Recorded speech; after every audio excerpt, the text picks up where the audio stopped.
Hello, everyone. Welcome to NAYGN New Energy Podcast. This is our very first episode, and I'm really excited to start this journey. And it's beginning of something special, a podcast where we'll have meaningful conversation and learn from incredible voices across the clean energy industry. My name is Hashir. I'm a part of NAYGN Clean Energy Committee, where we explore ideas, people, innovation, shaping the future of this industry that is clean energy. Before we jump to our first episode of the podcast, I'll pass it over to my co-host, Punk, who would introduce to this topic and our guest for today. Over to you, Punk. Yeah.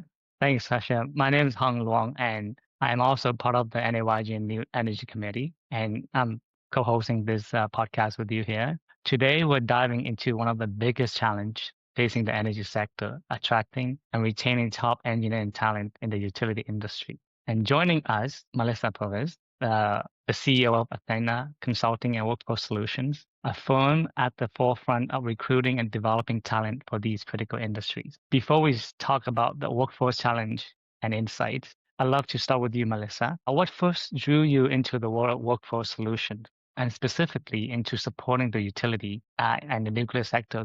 Were there a defining moment or insight that made you realize that this is the work that I want to do? Well, first of all, thank you so much for having me on the podcast. It's a real honor, especially to be your first guest. So it all started 10 years ago. I had extensive experience working in consulting, working in recruitment, sales, speaking with large enterprise level clients on how to solve problems when it came to workforce solutions. And when I moved to the United States, we started working with utilities. And at first it was sort of, an industry where we knew it was growing rather, but we didn't really know much about it. And when I started delving deeper, it's one of those areas, those sectors where you kind of assume when you just turn on the lights that the lights are going to come on and you don't really ask yourself what's happening behind the scenes. But when you start really learning about it, you realize that the grid is probably one of the greatest inventions of the modern day. Yeah. It is absolutely fascinating. The industry previously has not been very evolving, but now it is being forced to evolve, which is a really interesting aspect that I've seen over the last 10 years. And to answer your question, I think the reason why I turned into the industry more and found it to be something that on the workforce side, I'd like to solve the problem is because it is so technical and I like that. I enjoy it. And I also enjoy the aspect of everybody uses it. There's not a single person, hopefully, in any part of the world that doesn't use electricity and need the transmission, distribution, generation of electricity. Yeah, I couldn't agree more. Can I follow up here with one question? Yeah. 10 years of journey, impressive. So looking back now, what has this journey taught you about the people in the industry or the leadership and the purpose? Yeah, that's a good question. Working with utility companies, power generation companies has been really inspiring from the leadership perspective. I have met so many very collaborative, kind leaders who really just want the best for their people, which is not something you can say for all industries. It is a very team oriented, very communal industry, which makes sense, right? Because it's all about the communities around you. So I've learned a lot in terms of what makes a good leader from these leaders. And when it comes to individuals, I've learned about how technically capable a lot of these individuals are, how clever and smart, but also what kind of a difference that they're looking for in their careers compared to maybe more traditional organizations. When it comes to, looking at engineers, looking at really technically capable talent, they're looking for something that is the bigger picture. They're looking for something that impacts their communities. They're looking for something that really helps people. And obviously, there's lots of industries as an engineer where you can help people.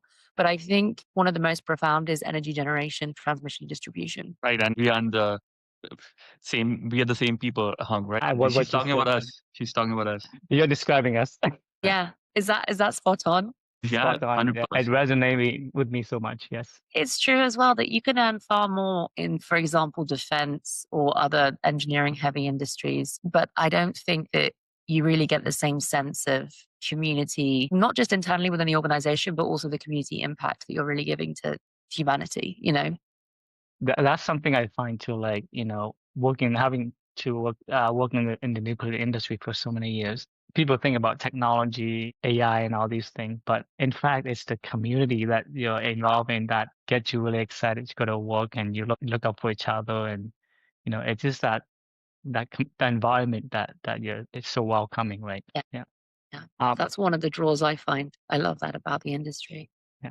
One of the next question is, this is something I noticed too. The utility sector is facing a major generation shift, and Math. with a large portion of workforce nearing retirement. I do work with a lot of older folks. From your perspective, how is that shaping the demand for engineers and technical Yeah. professionals today? I feel like not enough people are talking about it. And so I love the fact that you asked me on the podcast, because it is right now, there's a canary in the coal mine, which is, wow, everyone around me is, older. I wonder what's going to happen. There's like a really scary statistic that in the next 10 years, 50% of the utility industry is due to retire. Then we also have this compounding problem when it comes to craft labor, more vocational labor within the industry. Not many people are looking for craft jobs or crew jobs or construction jobs heavy in the field anymore. They're looking for to sit at a desk.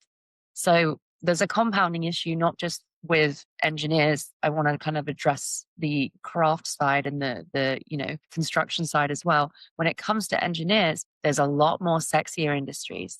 Not many people think about electricity. There is, defense, there's, robotics and AI we've got right now, data centers. Yeah. There's so much where new graduates can go in and earn $10,000 to $20,000 more. Yes, Yep. they'll get worked harder, but it's so hard to compete. Yeah.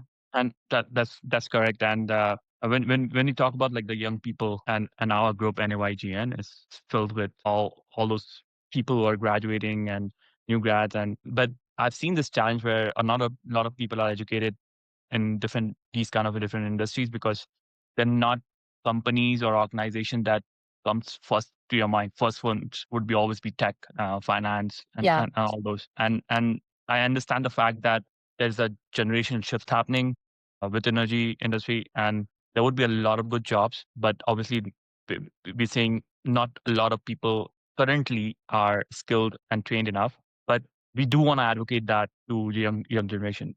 We want to use our platform in NAYGN to tell people how good this industry is, and young people should focus on that. And we know that in this industry have average age is like really high because I work in this industry as well, and I want to educate people and advocate for this industry. And that's why we are present in schools, present in universities, and we want to take this forward. And through these kinds of like podcasts and meetings and conferences, we want to let younger generation know about it.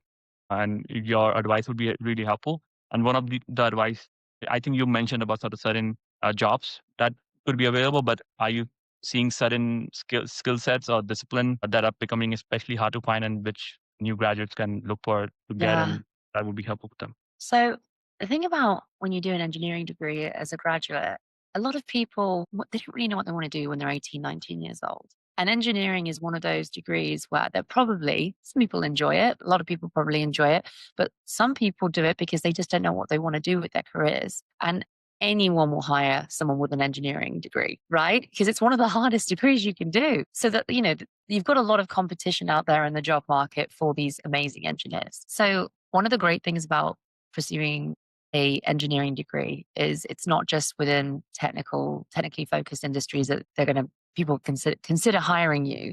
It's pretty much anywhere, because everybody would love to have an engineering graduate, because engineering is probably one of the hardest degrees that you can do in undergrad. So that's the first thing, is there's already probably a lot of options for you.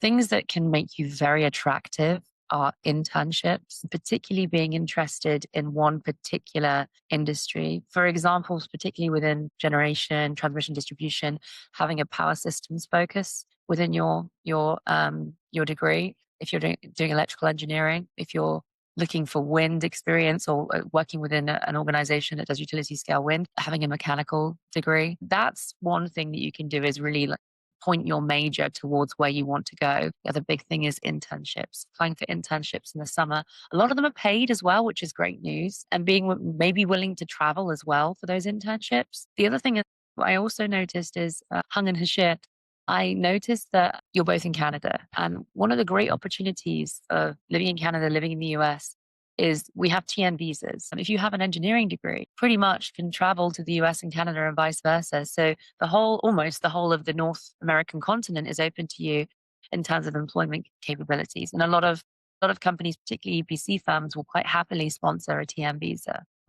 I see. Yeah, that's I know about that, and I was smiling when you mentioned about internships because that's how I got hired for my organization as well. In Canada, they have something like a co-op program where they have 8 to 12 months of internship, but it's paid. And all the big organizations like OPG and Hydro, I'm pretty sure OPG does that too, but Hydro One does it. They have like internship programs, co-op programs for like students. Uh, there's like 30 to 40% of like conversion rate from Yeah, co-op and new grad to full time, and that's how you exactly. get it. And I think students can focus on like getting into those positions, and that gives you like a lot of knowledge about these industries, and that also like increases your interest in this industry, and you work there more. So yeah, Yeah.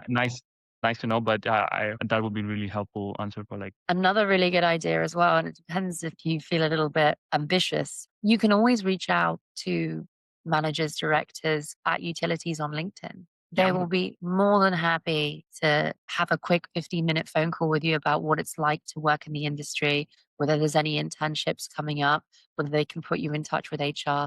And I think that would be very impressive. And at the end of the day, the worst they're going to say is pretty much nothing, or Yeah. we don't have anything right now, or I'm too busy. And at the end of the day, you've lost nothing. You miss 100% of the shots you don't take. So it's worth, spending 20, 30 minutes for a month or two a day to try and see Yeah, if you I can make some totally connections. agree. That's also something that I've tried, and it worked for me as well. Yeah. To the point where I had multiple offers and I selected one, but then these are the very same things that I did, and I would obviously advocate for other students to do the same. Yeah.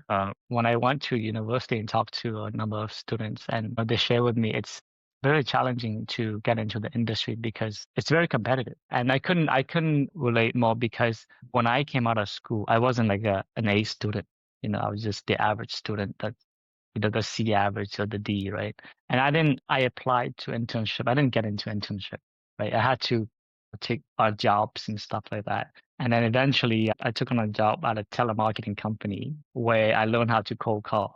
And then back in the days, the internet wasn't that readily available. So I went to the phone books and then I dig up, like, I must have gone like 50 or 60 companies and it just started dialing. So that's how I got my first engineering job interview. That is Like, ambitious. yeah, I think I got to number 26 or something like that. There was a lady that went on mat leave, and but that was like the year 2005, long time ago, right? So some of the students, when I went to university, McMaster University, they're like, Hung, how do I do this? It's so hard, it's so competitive. I sent so many resume. Wow. So what are the things that you can recommend for these students? I know that. Okay. Well, one of the really interesting things about utilities is they're highly regulated companies, and they don't hire to be at full capacity. They have limitations on their headcount. So the only reason that they're not, obtaining opportunities directly with these utilities is because they're not hiring to their full capacity. But that doesn't mean that there's not a lot of opportunities available. And all of these utilities are vying for the same type of talent. It is somebody with 5 to 8 years of experience in electric transmission, distribution, renewables, anything, nuclear, anything along those lines. It's that 5 year sweet spot. My advice to anyone, if you can't get in with a utility, there are so many different companies that perform consulting, engineering, procurement, construction work that are effectively vendors to these companies. My company is one of them, for example, vendors to these utilities. And it's exactly the same work. It's just more on a consultancy basis. So we're still, assisting the utility with performing all the engineering work, all the design work, but it's just a way to get your foot in the door. And those companies are always hiring, always. Just to follow up, you mentioned that particularly you're looking for someone with a few years, 5 to 8 years of experience, that sort, right? I suppose it's not that easy to find these type of people. And what is your strategy that you use to meet those demands? So the reason why that happened is because of the last 10 to 20 years ago. So basically like 2000 to 2015, around about that time frame. Utilities weren't really hiring at all in the engineering space, because they thought that their needs for electricity were going to be pretty flat. So that's why there's this big, big gap, in that area of talent. The things that I do, it's mostly networking. It's mostly outreach on LinkedIn. Please, please, please use your LinkedIn. Please use your LinkedIn like it, your life depends on it. Always be open to networking is my advice. LinkedIn is the biggest source of individuals. Sometimes if I'm really desperate and I can't find anyone and I need to hire someone, I will turn to cold calling. So be open to maybe texts or calls. Obviously verify that they're a legitimate business, because I've seen these spam texts going out for jobs. If there is a company that's being very specific about your experience and background, it's probably legitimate, especially if you're in this industry and you've got experience.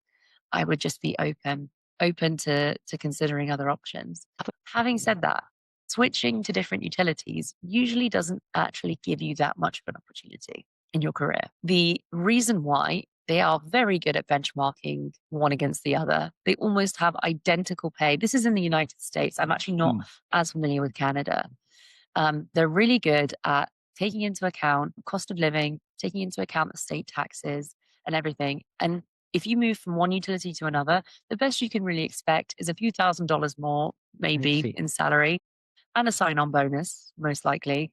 And that's about it. So you have to have a reason to want to move to a different utility, because they're all very territorial. However, if you are looking for a bit of a propulsion in your career, maybe fast track, maybe a little bit more money than what you would receive from a utility, certainly look out for EPC firms, engineering, procurement, construction, consultancy firms like my own. We're always looking for really good talent. It's very interesting to us. We have much more flexibility in terms of salary. And also there's much more trajectory opportunity for your career. The only downside is to work you harder than utility. They want their pound of flesh for more money. And there are for-profit businesses that are smaller than utilities that, are working hard for their clients and they want to impress them. So there's less of an opportunity to sit back and kind of let your career kind of take you where you want to go. It's horses for courses, right? Everybody wants different things. I'm really happy with all the advice. I'm kind of like in the background patting myself on the back because I've utilized all the advices that Melissa is giving right now. Like LinkedIn one, I was always Awesome. all good. I would recommend, like, when you're free, you should look up my LinkedIn profile. I Because will. I've really worked hard on my LinkedIn since I was in school. And I kind of have like more than 3,000 followers on Yeah. LinkedIn. It's just that, like, while using the LinkedIn, I just didn't focus on reaching out to the employers. I kind of created my own brand. So I kept sharing about the things that I did and conferences I went to, and then people would Awesome. see what you're doing, and you kind of create your own brand. That's how they employers or different organization members in different organization can talk to you, collab for like a event or something like that, and then they offer you like, why don't you work in my company? And like, no, I already have a job. So it's so funny, like, after I got the full-time job, I got so many offers. I was like, where were you guys like when I didn't have a job? But the brand, making yourself as a brand on LinkedIn, that's how, like, I feel like that's the most productive use of LinkedIn. Yeah. There's another really cool feature of LinkedIn in that you can change your status to open to work, open to, Yeah. to hearing about other opportunities. If you have a background in this industry, you will most likely get a lot of contacts. I mean, you'll probably get a ton of emails and you'll be like, RIP my 100%. inbox. But And that's also I something agree you with can that. do. Yeah. I agree with that because when you are doing good on LinkedIn with your networking, even if you haven't put that open to work, you'll get messages. So I'm pretty sure if I put that up, there would be a lot of DMs. But yeah, Yeah. it's a good advice, and I hope people listening follow it. But yeah, Odi Young. Yeah, it's interesting you mentioned like people in the state actually they don't switch company. That's not a good move that's not a good career move, right? Usually it's about the same in terms of position and pay grade and all that stuff, right? But my experience when I started in Ontario, I find that people do shift around. They're looking for either the compensation or different role experience, right? Yeah. Is that like only in the state that is that because it's structured that way? Or? So as I said, I'm not that familiar with how it works in Canada, but in the United States, the utilities are very territorial. So you'll have, unless you're wanting to move, you have to work because they're all hybrid now, but none of them are remote. Unless you're willing to move, you're not going to get another opportunity with another utility. But if you work for a local EPC firm, that could be an option. Thing is, EPC firms often don't enjoy poaching from their local vendors, their local clients, because think about it. If there's for example, Burns and McDonnell that is in, I don't know, Denver, Colorado, the local utility to that, the headquarters is Xcel Energy. They're probably working with Xcel Energy. So it's kind of robbing from Peter to pay Paul, which brings me on to another major issue in this industry, which is that's what we're doing at the moment. We're just robbing from Peter to pay Paul, which is why when you guys say that it's so difficult for graduates to get into this industry, it makes me so sad because we're just like delaying this inevitable issue that's getting worse and worse by not introducing a large amount of new talent into the industry. When I first started, hiring people, working with utilities, providing really experienced engineers, the average salary was half of what it is today. And now they're just capping out.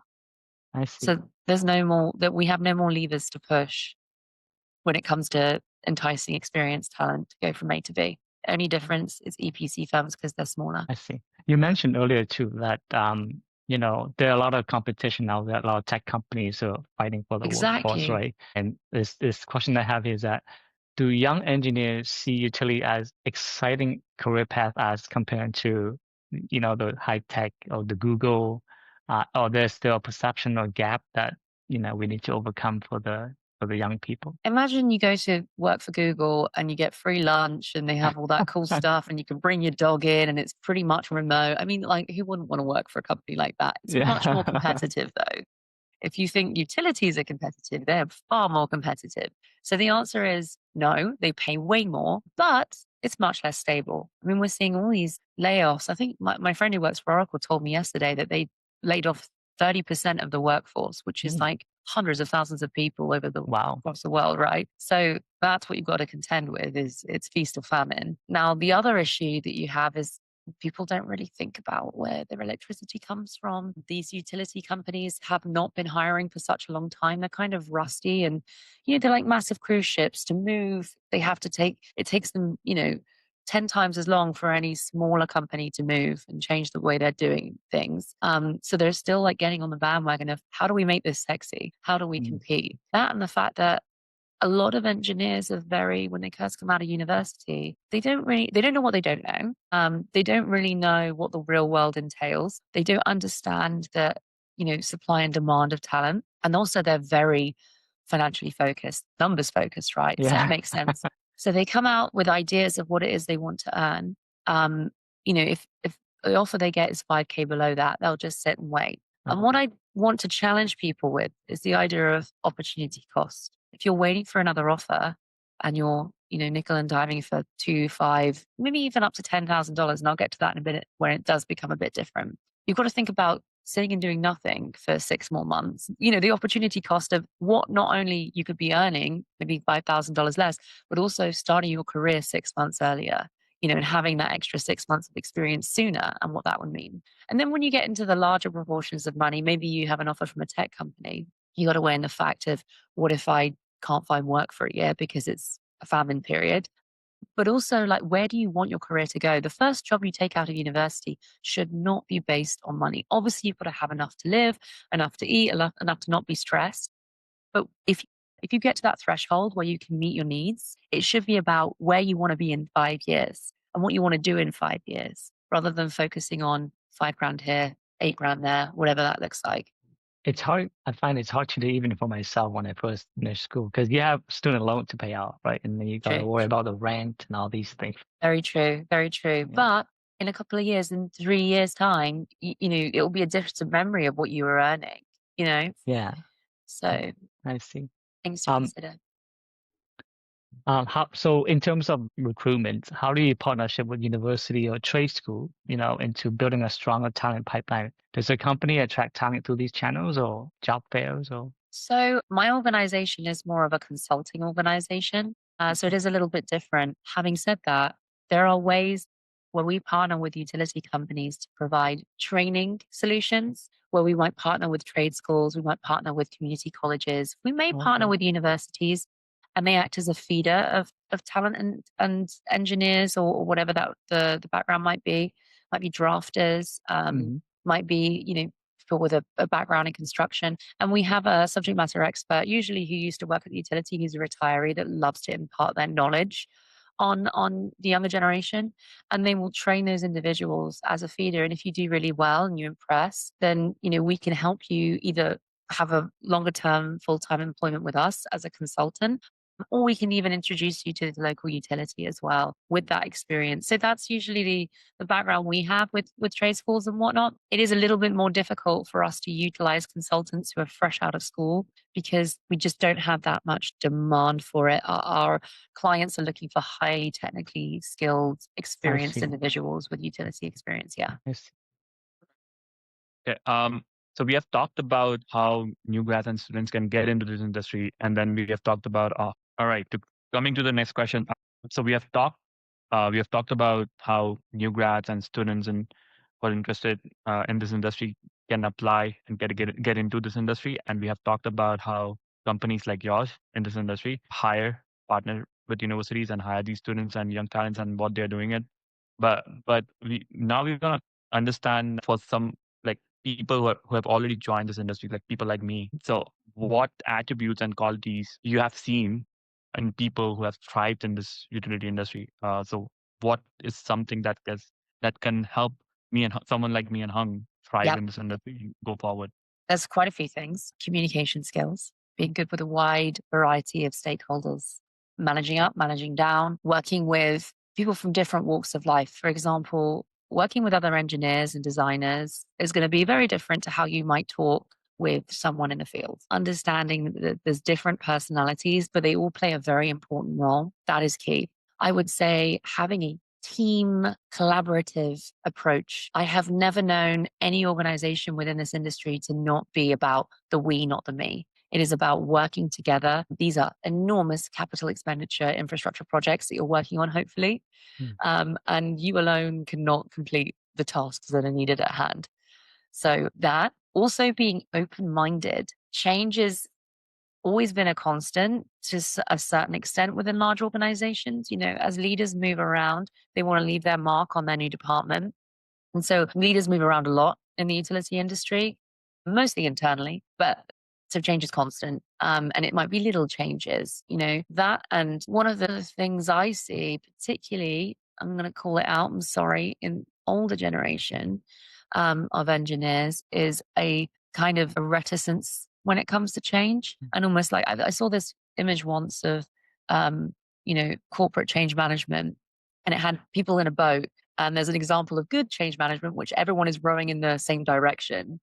And then bad change management, which is 50% of people are rowing in one direction and 50% of people are rowing in the other direction. And some people are just sitting there in the back of the boat, not rowing at all. There are lots of sometimes in utilities where they have maybe a large proportion of older generation when it comes to change management, they are sitting in the back of the boat or they're purposefully rowing in the wrong direction, which is kind of sad, but I have to call it out. So being aware of that and being very good, and this goes hand in hand with the communication piece, being very good at getting people on side, inspiring people to work together with you because they want to, not because they have to, and I see. understanding what their needs are and how you can help them with their needs. Very much give and take. What is it that I can help you with? How can I lighten your load? Can you do me a little favor? Can you help me out a little bit?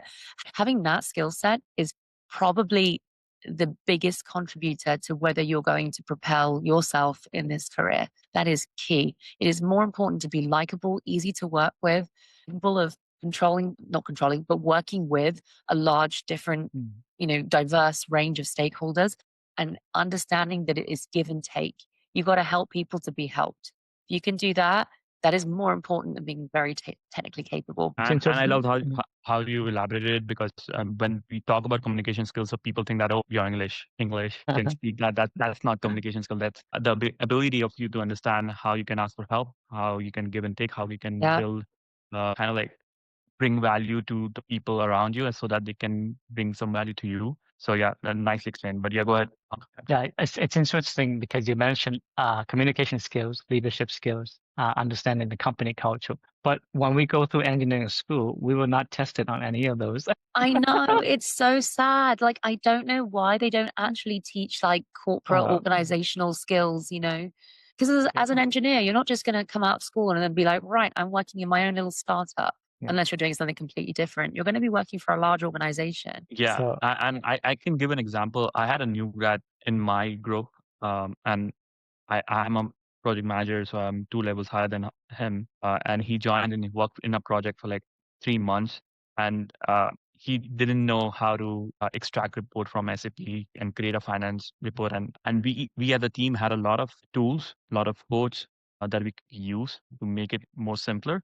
But he was like kind of an introvert. He never talked that much. Whatever job was given to him, he did it, but he never asked for help, right? So when he never asked me for how I can do this better. So when he was totally burned out, and after 3 months, he was like, "Is there a way to do it in a better way?" And I was like, "Yeah, it's just you can use this code and this file, and it can be done in like 5 minutes."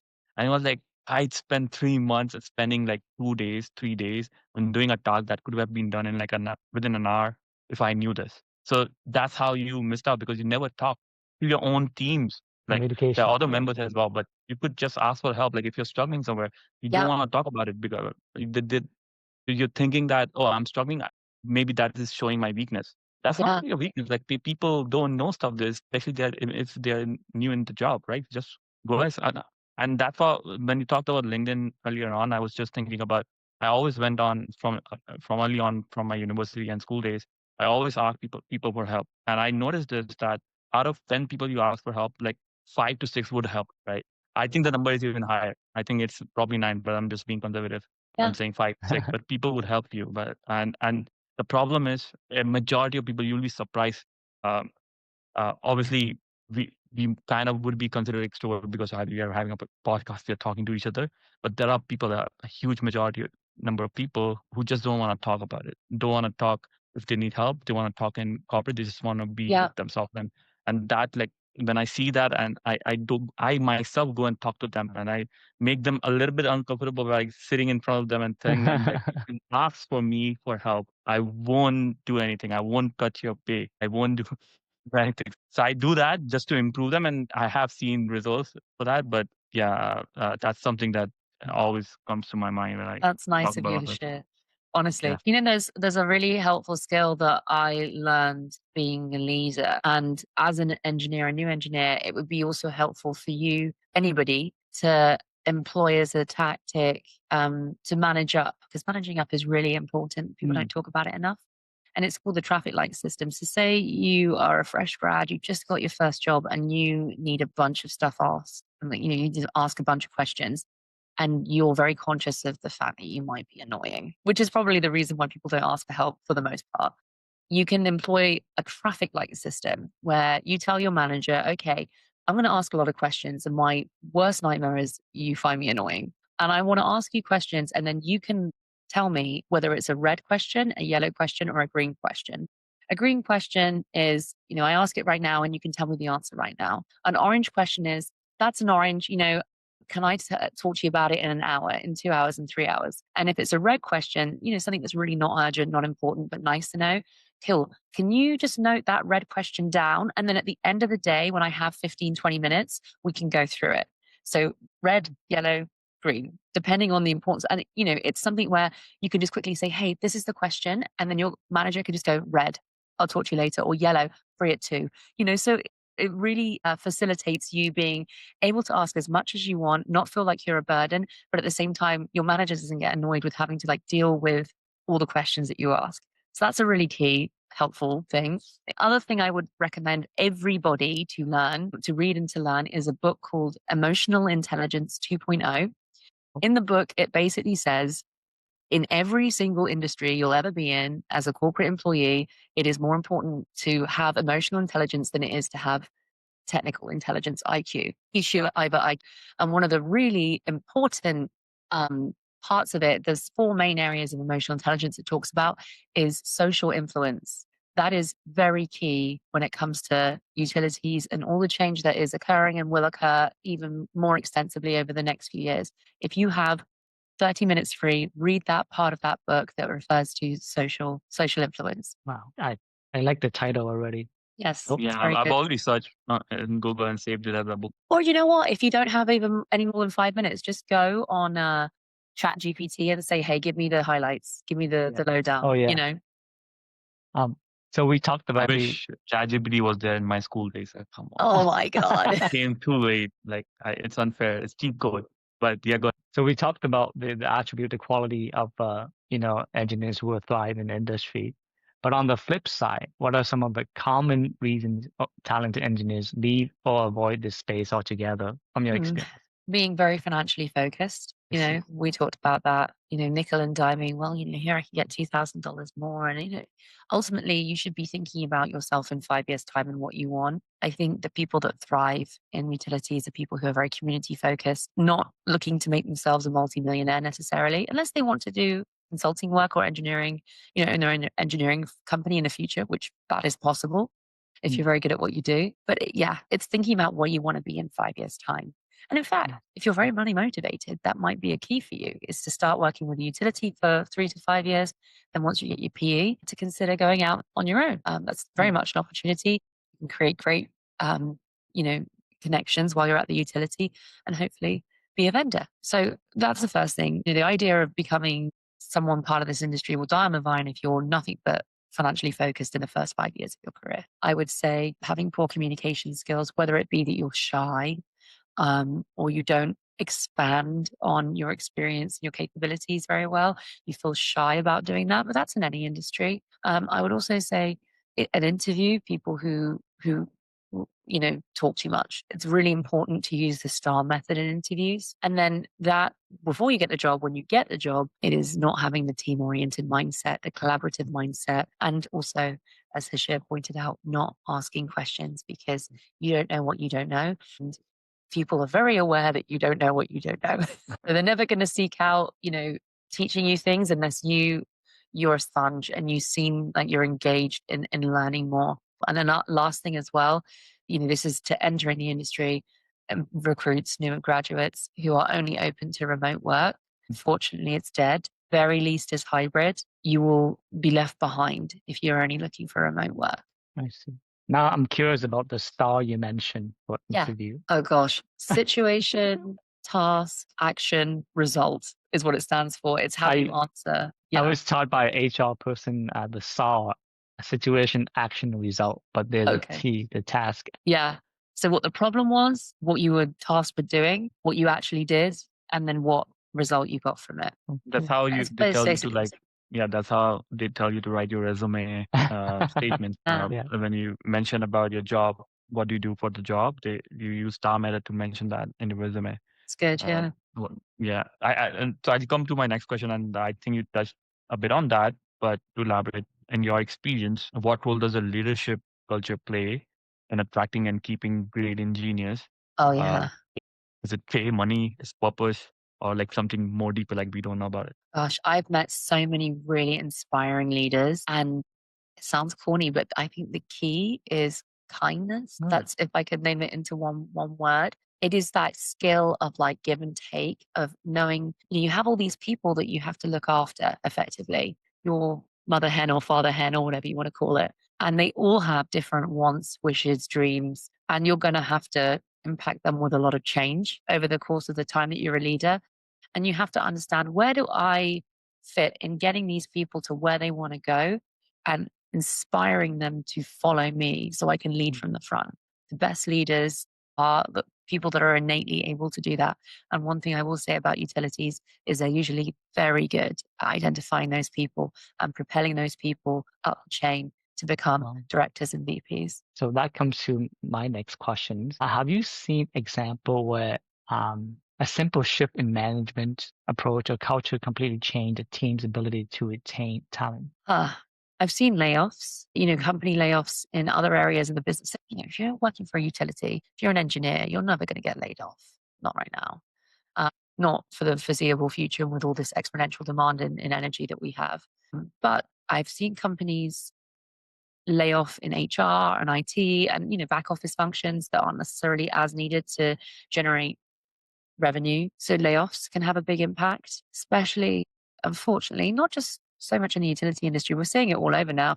Companies are recording record profits, and yet we're still seeing layoffs. And I think that is a concern that is seeping into the workforce. This kind of like let them eat cake sort of mentality, I think. So I've seen that make people very unhappy about working in certain places. And then maybe a leader that is a bit too crack the whip and all about, you know, you're here and, you've got a job to do and, like, what do you want? You get paid, deal with it. Especially with the new generation that's coming up, these Gen Zs, they are more about the purpose and more about feeling like they're contributing to a wider purpose than they are about money, because I think they're realizing that they're never going to probably be able to afford a house. And they're realizing that, and they're like, well, if I'm only ever going to be able to get by, then what is it I want to do? I want to, do something that's worth more than just me. Having no purpose and no wider like vision of how you're contributing to not just the organization, but wider society is also a really good way to uninspire employees. Yeah.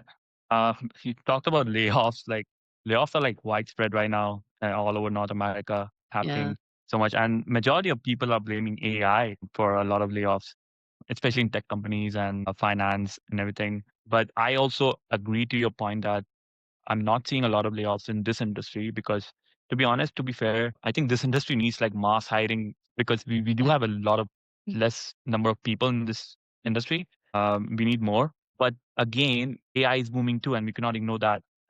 AI has the potential to change how we recruit people. And even if we do it or not, because there's some people saying that AI might replace jobs, but I don't agree to that.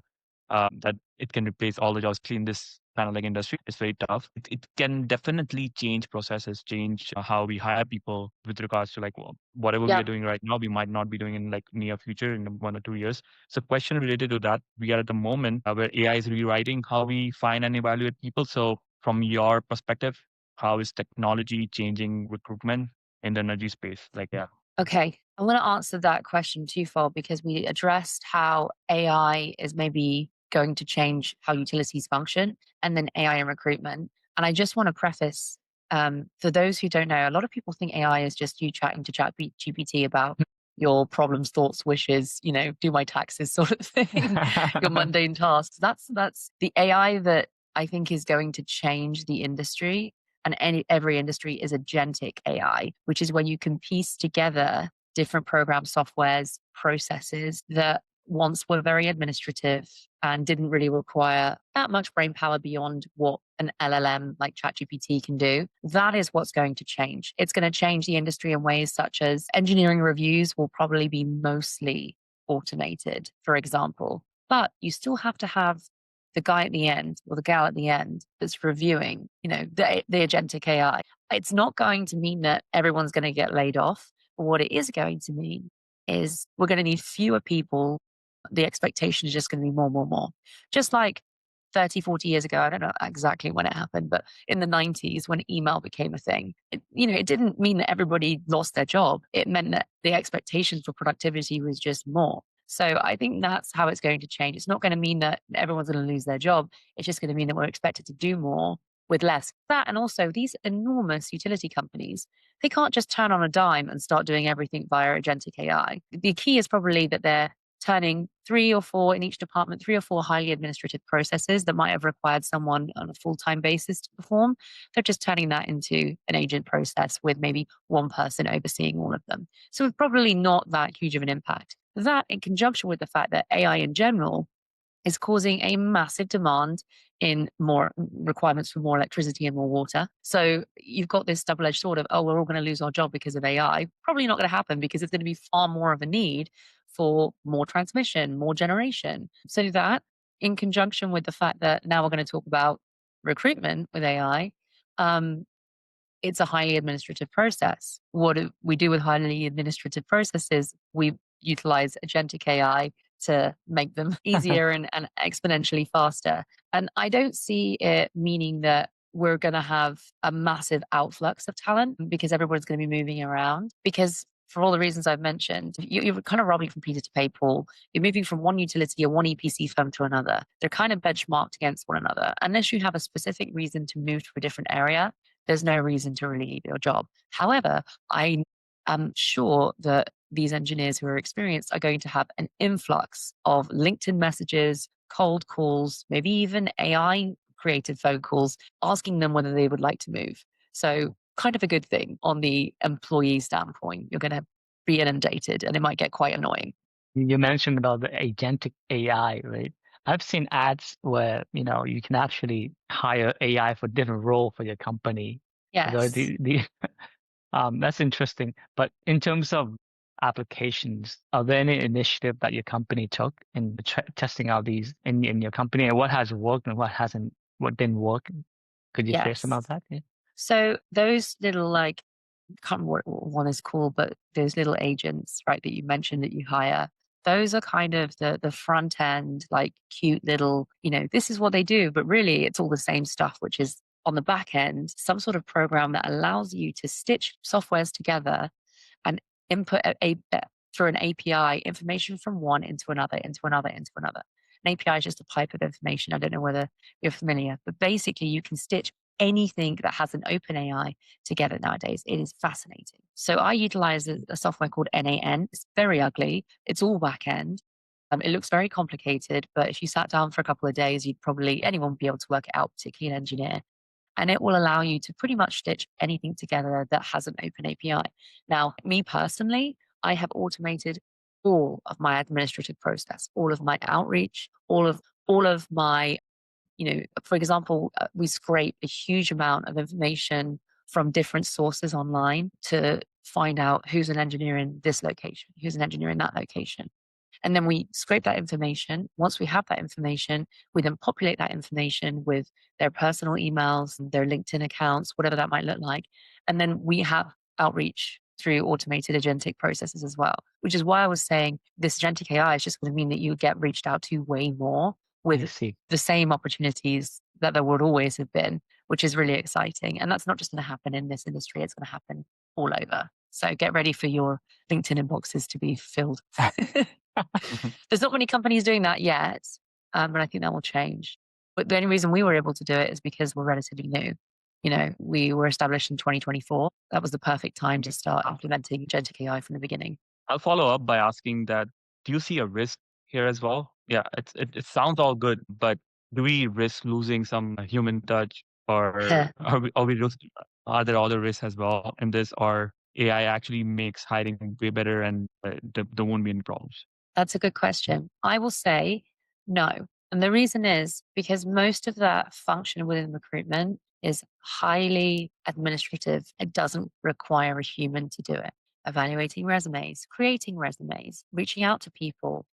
It's really difficult and I could have an entire podcast on its own about how intricate we can get into creating very focused outreach to you as a human through AI without actually writing a single thing on a keyboard to you directly. That stuff doesn't require a human touch. But what does is the phone call work, the interview and all that stuff. And we can push our recruiters down the pipe so that they only get involved in that one thing so that they can do, as I said earlier, exponentially more. It's not about getting rid of the recruiters and getting rid of the human aspect. It's about exponentially doing more, which is going to be exactly the same for the utility industry. And it's going to be exactly the same probably for every industry out there. Wow. I guess that process is so AI, focused.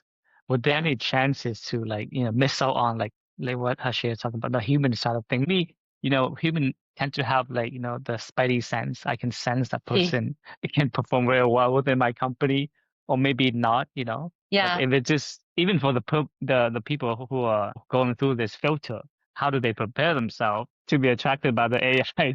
Yeah. Right? It's a good question. I actually had a conversation once with the director of product at Indeed about this, that resumes are a terrible way of evaluating talent.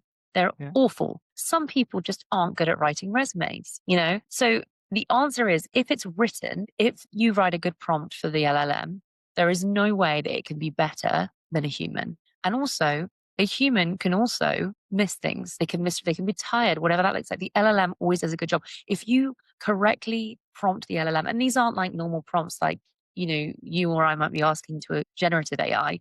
These are enormous prompts that are pages and pages long. They're very complicated prompts. So the LLM is not going to miss it. It's much better than a human at doing that. Having said that, you're right. Sometimes resumes are a really bad way of evaluating someone because it's 2D. It's really important to have the human piece that comes further down the recruitment process. You thoroughly vet someone, you ask them lots of very clever questions, you have them discuss what it is they're capable of, what it is they're not capable of, and you really evaluate them from a cultural perspective, both on the phone and in person or via video chat. Yeah, that brings me back to what one of the advice you recommend is it's not better just to shoot a random resume than, it's better to reach out to people on LinkedIn where you actually get to interact with the person and hoping to get screened out by AI. So yeah. Well, the good thing about LinkedIn as well is you can automate it, your LinkedIn outreach nowadays. And you can also automate it in a way where it seems like it's personalized. Hi, John, I saw you went to, I don't know, University of Arizona. Go Frogs. I don't know, whatever the mascot is, so anything like that. Because if it's on that person's LinkedIn profile, the LLM can take that, can then look on the internet, what is the mascot of that university or something along those lines. Or be like, I see you worked at, I don't know, Arizona Public Service. I'm just picking Arizona out the air. Arizona Public Service. I see that they did, I don't know, they announced this new project that they're doing. That's cool. Are you part of that?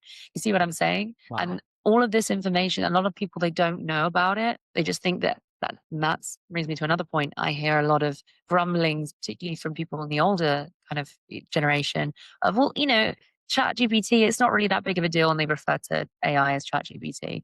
And you're right, ChatGPT on its own is not that big of a deal. But when you use it in an agentic process, specifically with a very unique prompt, those LLMs, not just ChatGPT, because there's lots of different types of LLMs that are all uniquely good at their own thing. They are fantastic, better than a human for sure at doing administrative work, evaluating and looking things up on the internet, research and whatnot.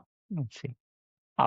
I guess we can jump to our next question from the AI. For the next generation of engineers often talks about meaning and impact, like what you mentioned earlier, and not just salary. How can the utility and nuclear sector tell a more inspiring story about the future they are building? Okay, one key thing that people don't talk about is how the AI race, and it is an AI race, is an issue of national security. And the thing that's limiting us on the AI race is our ability to construct mission critical infrastructure, not just data centers, but also infrastructure when it comes to transmission generation, as fast as potentially countries who are bad actors, such as certainly potentially Russia or China, for example. Whoever manages to win this AI race will impact the defense space, and that is an issue of national security.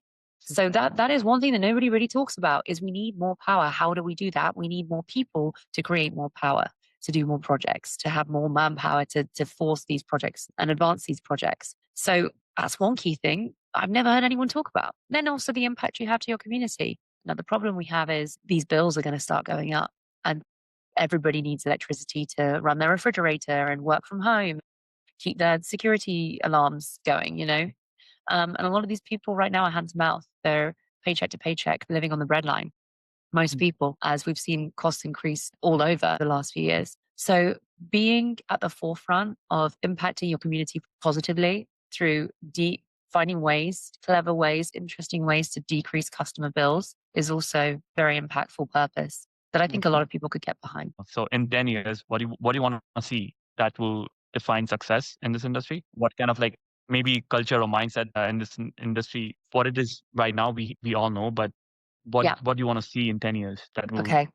Agility. That may come from having some, and utilities will not like this, but having some forced competition so that they're forced to be more agile, forced to be more productive, more cost effective. I would say being able to engage with new graduates, younger people, and impart the positive community aspect of this career so that you can really engage people into joining, wanting to be a part of this industry. So you don't have this massive talent gap where everyone has 10 plus years of experience or minus, three minus. And there's this massive gap of really capable people who are self-directed that are missing. I would say also, and this is not really within the control of any generation or utility company, but reducing the red tape and the regulations for transmission planning and new transmission lines. I think that is probably a bigger issue than being able to produce more generation facilities. I'd say also having lots of new technology. Small modular reactors are very exciting. There's a lot of new technology, that's being spoken of. There's some really interesting stuff going on in geothermal and hydrogen. So I think expanding on those technologies and being able to utilize them more effectively will be a really big indicator of success. And when you mentioned about electricity costs going high, and I think these technologies can actually make price cheaper, right? So fingers crossed. It's the from what I know, it's the transmission that's really a killer. Really, really a killer. Yeah. Transmission is very costly, and that there is innovation happening, but very slow. Last question, I guess, is closing reflections. Every guest on this podcast leave behind one lesson they've learned from the hard way. For you, after years of helping companies find and keep great people, what's the biggest truth you've discovered about building teams or understanding people? Yeah, I've already spoken about it, and that is EQ over IQ. Emotional intelligence over traditional intelligence is the most important factor. Being able to ask for help and also provide help and show that you're willing to provide help. Knocking on people's cubicles. Hey, can I help you with anything? I've got some free time. Let me know if I can help you with anything. I'm always open. Anything I can do for you, John. Anything I can do for you, Mary, I'm there. Making people feel special, and like you've got their back. That would be it. That's interesting because obviously you dealt with a lot more people, from your experience, and to the engineers who are just hammering on the technical. I mean, these are the skills that's important. I guess this concludes our podcast.